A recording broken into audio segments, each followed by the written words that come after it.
I am Mike Foster. I am from small town USA, Van Duzer, Missouri. Population 215 people. Born here, raised here, my whole life, 40 years. Don't plan on leaving. I like the small community. We can literally go out in the middle of Main Street and we can drag race right down the middle of Main Street, no issues. We have no cops, none of that. Everybody knows everybody. Everybody gets along. Most of them are my family. So, kind of hard to leave that too. When I was 2 years old, my grandpa got me a Honda 73-wheeler. And I was so little I couldn't touch the pegs. But he turned the screw down on that thing, and I remember riding this 3-wheeler. And I rode that thing till, I guess I rode the wheels off of it. And then he put them back on, and I rode it some more. From a young age, dirt bikes, 3-wheelers, 4-wheelers, all that stuff. And the stories of him when they were younger, drag racing, of course, we come from a poor family. We worked and we earned everything we have. So as far as them taking a drive shaft, cutting the center out of it, run a chain through it to haul their car to Paragould, Arkansas, to George Ray's to drag race, I've heard those stories my entire life. Of course, he was a truck driver. He was gone a lot, so I didn't get to do a lot of that stuff with him. I didn't learn about it till later. Got old enough to drive and of course found out about going fast and things like that. And at that time I had an 80 model Chevrolet Camaro with a 305. We called it the Penny. It was copper, ugly as all get out. But I thought I had a rocket ship. So we'd go to the drag strip on Saturdays and we'd run 1050s and bracket race and just thought we were as big as any of the pro mods that would come down there and race. That kind of got me started on that. My family really didn't care about it that much. They had kind of got out of that by the time I got into it. But I wasn't leaving it. Drag racing was already in my blood, so that was it. I was dead set on drag racing. So they kind of seen that I was going to drag race one way or another, whether it be their vehicle or mine, or if a buddy of mine's vehicle. I guess the alternative was, a different road. Drag racing kept me out of a lot of trouble, and I've got buddies that chose different roads and different paths, and I didn't, because I was working on a car just ready to go Saturday, no matter what I had to do to it. Something simple, something expensive. I had to make them a lot of my own stuff. I learned how to do my own motors. I learned how to do my own transmissions, my own rear ends. I learned all that myself. I didn't have the money to pay anybody. I had too much pride to ask for help, so I've messed up a lot. I've hauled several things off in boxes because I've just literally trashed it. I have to start all over from scratch. After that, bracket racing got to be like a job, and it got so monotonous that I just couldn't do it anymore. Heads up racing was where it's at. That's where I've been for the past 30 years of my life. So for the past probably 16 years dead set that it heads up racing. I got into Easy Street. A bunch of my buddies, which were a little older than me, they run Easy Street back then. Of course, I'm on a very limited budget, so I didn't get to do a lot of it till later on. And then as I got older, obviously made more money, was easier to do. I got into the tail end of it. And then of course things happen, life happens. It's the inevitable. Had to get out of it for a while. By the time I got out of it, we had done street raced, like I said, my entire life. And that's just what you did if you wasn't bracket racing at a track. You went and raced on the street. So we street raced a lot, and we've been all over the place street racing. I get out of drag racing due to life, and then, a few years later, all this street racing comes into play, and there's people all over the world. And of course, I think social media, come into play with a lot of that. And, now people get to see each other on the West Coast, the East Coast, and, you just look on your phone, you see it. get back to a point in my life where I'm like, I'm ready to race again. I'm comfortable, financially stable, I guess. So we get back into it, and we did for a little while, which this all leads up to, I guess, how I got into the Memphis 10 is I had a little truck we called the Beater, a little S10, and it was pretty tough. I mean, it's beat some people, it's lost its share of races. I mean, and we kind of got a name for ourselves in our area.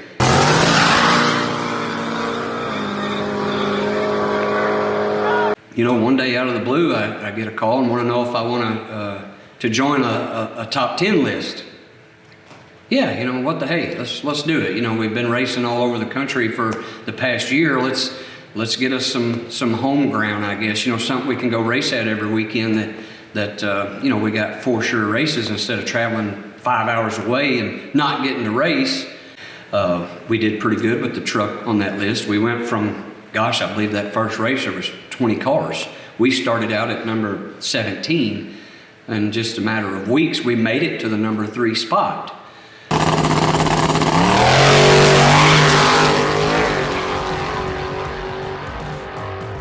And then, of course, if you get a group of guys together, they're worse than a bunch of women at a beauty shop. They're worse than 14-year-old girls in a 9th grade class. I mean, the drama is unreal. And we're so far away from that I didn't get involved in the drama. I just kind of did my own thing and was like, just call me when it's time to race. That's all I care about.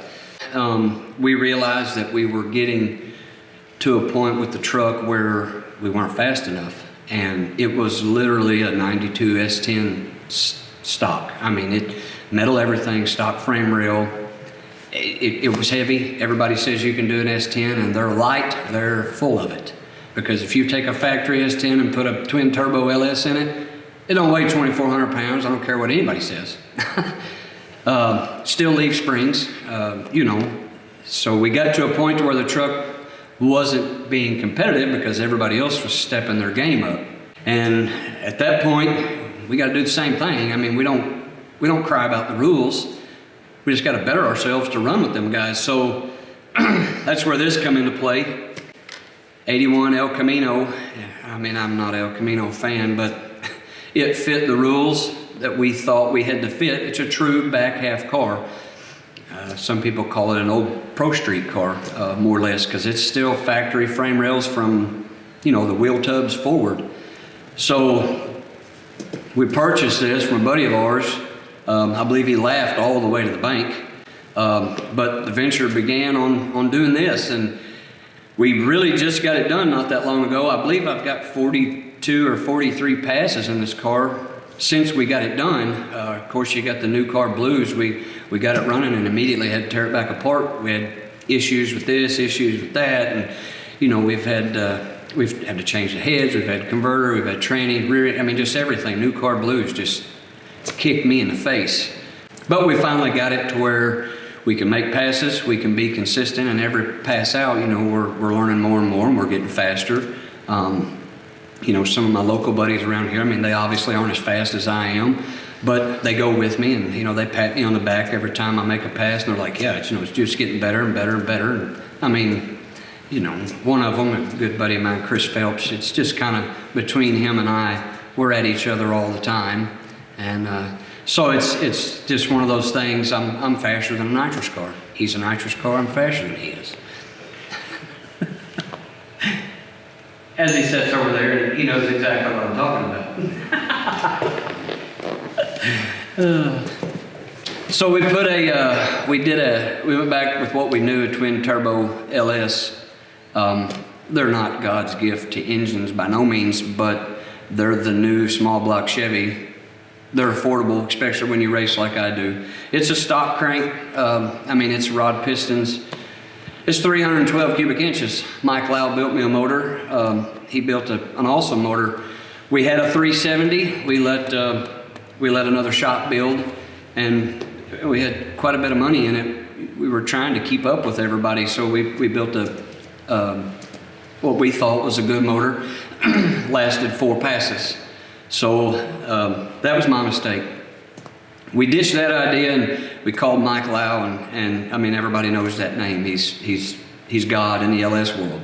We took it to Mike. He looked at what we had and literally did not have anything salvageable. So I was down. I was beside myself because we just spent all this money, made 4 passes, and now I'm gonna have to sit out another year because I'm a working man. You know, I work every day for $1.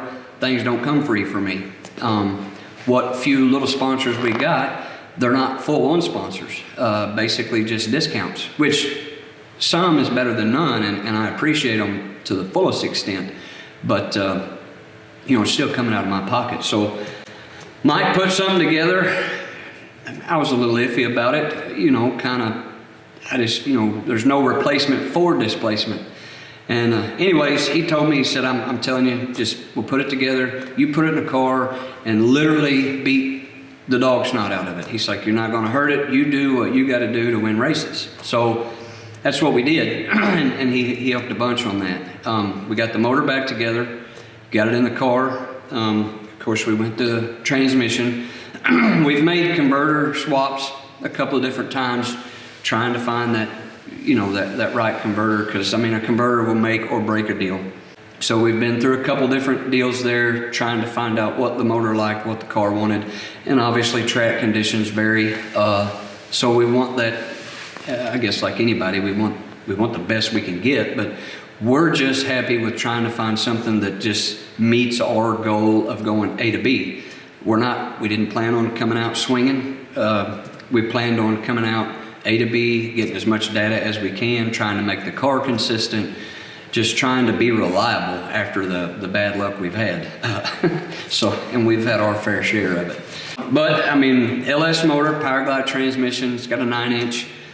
Quick set us up with all that. You know, it's nothing, it's a 370 gear, 28-inch tire. We don't run W's, we don't do 29.5s. We strictly do the 28 because that's the majority of our races is 28 tires. So we run a 28-inch tire. Everybody says the car is heavy. It's actually lighter than the S10. Granted, it is a race car. This is not something I drive on the street. I don't claim to have a street car. This is just a race car. So that helped a lot. We lost quite a bit of weight going to this boat, but it is lighter than the S10. Much aside that, it's an El Camino. I can't get over it's an El Camino, but it is what it is. Some people like it, some people hate it. I have mixed emotions. It works, so I'm okay with it. You know, not to say if I wreck it tomorrow, I probably wouldn't build another El Camino. But it's not a Mustang or an S10, and I promise you, when I go to a racetrack, I'm probably the only one with an El Camino. It gets a lot of looks. For what? I don't know if they're trying to figure out what it is or what, but it gets a lot of looks, you know. The accomplishment I have in racing is really not racing itself. It's kind of what racing's did for me. Like I said, it takes so much time and so much money to race that it's kept me out of a lot of trouble. It's kept my family closer, in a sense, as going to my grandparents. Of course, you know, they're up in age and they're not in the best health. They can't go to the races every weekend, but when they could, I mean, that was a big deal. It was always family, you know. We don't do normal things like normal families. We don't do vacations or, you know, none of that stuff. Even when I could, aside from owning my own business and not being able to take a vacation now, we didn't do that back then. Our vacation was my family went to the racetrack. And it wasn't so much the racing back then that I really cared about. Looking back now, it's that my family was together. So racing in general has the accomplishment has kept my family, you know, closer knit. So has there been any races that you've been to that really stuck out to you, that like a favorite race or anything like that? I mean, like I said, we're 42 or 43 passes deep in the car, and thus far, I mean, you know, I guess the one race that might stick out would be the Gulfport race, the Civil War II. You know, that was kind of a big deal. I'm not one to brag and boast really as far as who I beat or who I didn't beat, because I mean, at the end of the day, it's did you win the entire race. But you know, we went into second round. We literally at that time only had about 12 or 13 passes on the car, and never been on a surface like that. That was so slick that it was, I mean, it was just unreal. But you know, we went into second round. We won first round against Tony Yeager in Lockjaw, which was a pedal fest, and we just ultimately come out on the better end of the deal. But we went into second round against Adam Plunkett. I mean, everybody knows his name, you know him. And we come out on top in that race. We went into third round with what I guess maybe a little more confidence than what I thought I needed. And I knocked the tires off. But I mean, that race sticks out because of the amount of people that was there and just the time we had while we were down there. And I mean, that was a pretty big race, and we plan on attending his Civil War III and his $250,000 race. So to date, I mean, that's probably that's one that sticks out right now. We haven't been to many big races yet. Well, first of all, I'd like to thank my wife. She's the biggest duck in the puddle, doesn't complain when I say we're gonna go race on this date or this date or this date. She doesn't complain, she just says, I'm ready, whatever. So my wife, first and foremost. Second of all, my crew. I don't have very many crew members. The guys that do help, you know, Chris Phelps, Eric Kennedy, Mitch Lydecker, Van Burgess. I mean, there's probably my boy, Michael Lee Foster II. We call him Slick. He helps. Of course, he's got his own family now, so, you know, he doesn't get to hang around as much. Anytime I go anywhere, it seems like there's a member of the Memphis 10. They always help. So with all them guys, thanks for the help, you know. Sponsors, you know, Skinny's, Streetcar Sauce. I've got Memphis 10. I do a shout out to Rev Limit for all the pictures, because they make my car look amazing. Actually, it's beyond amazing. Mike Lau, Holly EFI, Hughes, Viking Shocks, and I'd like to thank my daughters. They're always there. They're more pain in the ass than they are anything, but they're always there. Thanks for watching, guys. I've had a good time. Thanks, Brandon, for doing this, Rev Limit RP. You guys don't forget, like, subscribe, hit the bell, share this video, and we'll see you next time.